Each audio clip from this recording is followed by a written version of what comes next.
যে যুব ভারতী স্টেডিয়ামে যে ক্ষয়ক্ষতি হয়েছে সেই ক্ষয়ক্ষতি ওই অর্গানাইজিং কমিটিকে ভরপাই করতে হবে, ওদেরকে ভর্তুকি দিতে হবে, ওদেরকে পূরণ করতে হবে।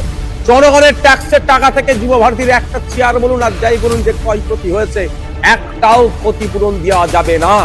অর্গানাইজিং কমিটিকে সমস্ত ক্ষতির পূরণের ব্যবস্থা করতে। আমি আপনাকে চ্যালেঞ্জ করছি, আপনার যদি সৎ সাহস থাকে এই হটস্পট, এই ইনসিডেন্ট, এই বিশৃঙ্খলা, এই ক্ষয়ক্ষতি যা হয়েছে, যেমন অর্গানাইজিং কমিটি দায়ী সাথে সাথে আপনার দলের নেতা মন্ত্রীরাও দায়ী। তাহলে পারবেন আপনি বিশ্বাসবাবুকে গ্রেফতার করতে, পারবেন আপনি বসুবাবুকে গ্রেফতার করতে, আপনার দলের ওই সমস্ত নেতাদের ভুলে যাচ্ছি না। আনিসকে যখন খুন করেছিল তখন সারা রাজ্য উত্তর, তখন ইনকোয়ারি কমিটি, অনেক ইনকোয়ারি কমিটির গল্প শুনেছি। এটা দিয়ে হয় না, শাক দিয়ে মাছ ঢাকা যায় না মমতা ব্যানার্জি মহাশয়। আপনি একবারের জন্য বললেন না যে যারা গরিব মানুষ অর্জিত অর্থ দিয়ে মেসিকে দেখার জন্য টিকিট কেটে গিয়েছিল সব টিকিটের টাকা ফেরত দিতে হবে।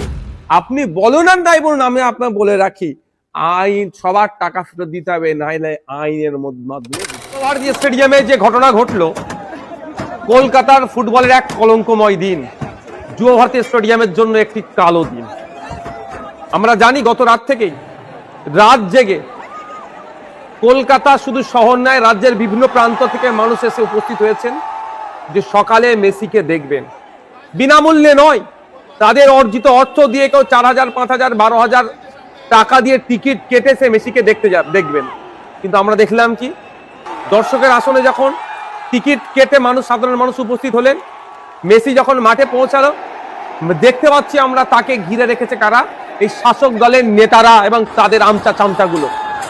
ফলে যে আশা নিয়ে রাত জেগে অপেক্ষা করছেন, যে আশা নিয়ে টিকিট কেটে মেসিকে দেখতে চাইছেন, সে আশা তারা ঠিক হলো না।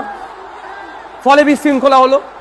বিশৃঙ্খলা হয়ে কি দেখলাম, যুব ভারতী স্টেডিয়ামের নাম জাতীয় স্তরে আজ ক্ষুণ্ণ হলো, আন্তর্জাতিক স্তরে আমাদের মাথা হ্যাট হলো, বাঙালিদের মাথা। এর সম্পূর্ণ দায় রাজ্য প্রশাসনের, রাজ্য সরকারের, তারা ওই মন্ত্রীগুলোর সাথে সাথে যারা অর্গানাইজিং কমিটিতে আছে। এ দায় এড়িয়ে যেতে পারে না। এই সময় যখন সাধারণ সারা পশ্চিম বাংলায় ক্রীড়াপ্রেমীরা যখন প্রশ্ন করতে শুরু করেছেন, সাধারণ মানুষ প্রশ্ন করতে শুরু করে দিয়েছে, মমতা ব্যানার্জি তখন দেখলাম একটা পোস্ট করলেন। পোস্টে তিনি উল্লেখ করছেন যে ওই মেসির কাছে, তার স্পোর্টস লাভার্স অ্যান্ড তার ফ্যান্সদের কাছে তিনি এই ঘটনা ঘটার জন্য তিনি দুঃখ প্রকাশ করছেন। কেন রাজ্যের মুখ্যমন্ত্রী দুঃখ প্রকাশ করবেন?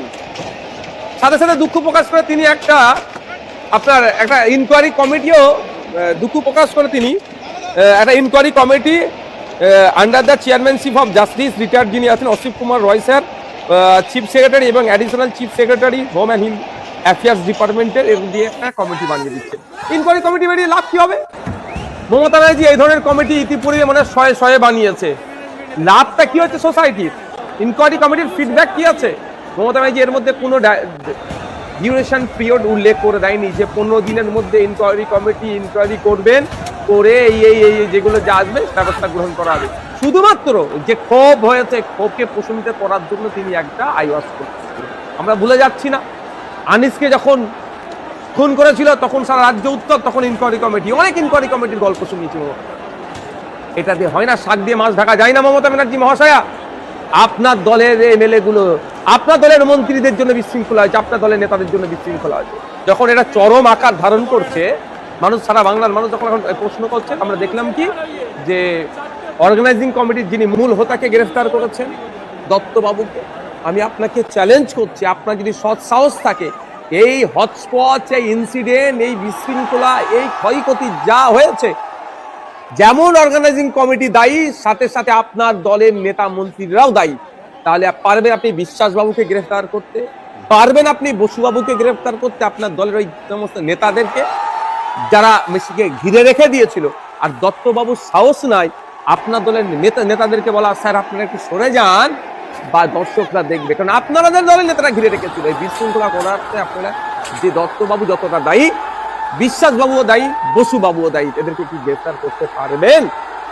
আপনি এই গ্রেফতারটা সাপের মুখেও চুমু হলো, ব্যাঙের মুখেও চুমু হলো। যখন বাঙালি মননে ক্ষোভের বহির্প্রকাশ হচ্ছে, দেখতে পাচ্ছেন, আপনি বুঝতে পারছেন, সেই সময় গ্রেফতার করে একটু ক্ষোভেকে একটু প্রশমিত করতে চাইছেন। আর এই অরূপ বিশ্বাস, সুজিত বসুদেরকে আপনি আড়াল করার চেষ্টা করছেন। আবার একটা আমার সন্দেহ হচ্ছে, আর এই দত্তবাবুকে আপনি গ্রেফতারের নামে হয়তো প্রোটেকশন দিলে।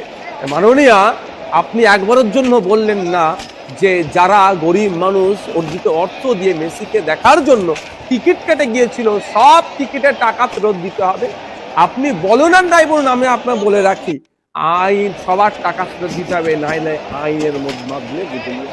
সাথে সাথে আপনি একথা বললেন না কেন যে যুব ভারতী স্টেডিয়ামে যে ক্ষয়ক্ষতি হয়েছে, সেই ক্ষয়ক্ষতি ওই অর্গানাইজিং কমিটিকে ভরপাই করতে হবে, ওদেরকে ভর্তুকি দিতে হবে, ওদেরকে পূরণ করতে হবে।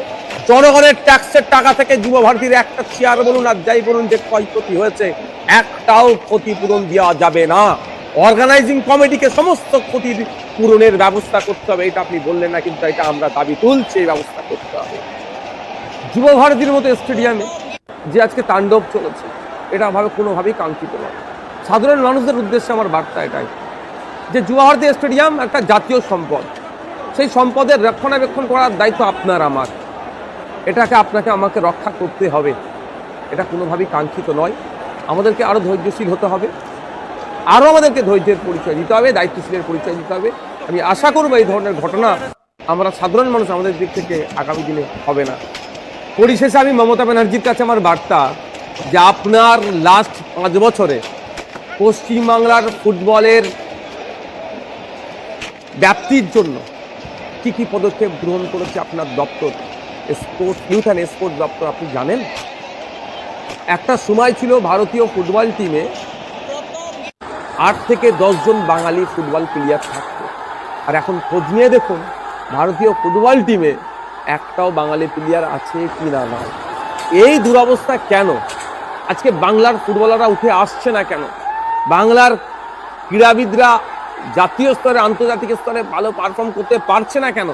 এটা কি কোনোদিন বিবেচনা করেছেন? না একবার করে মেসিকে নিয়ে এসে ঘুরিয়ে নেবেন, ভাবতেন সব উন্নতি হয়ে যাবে স্পোর্টস।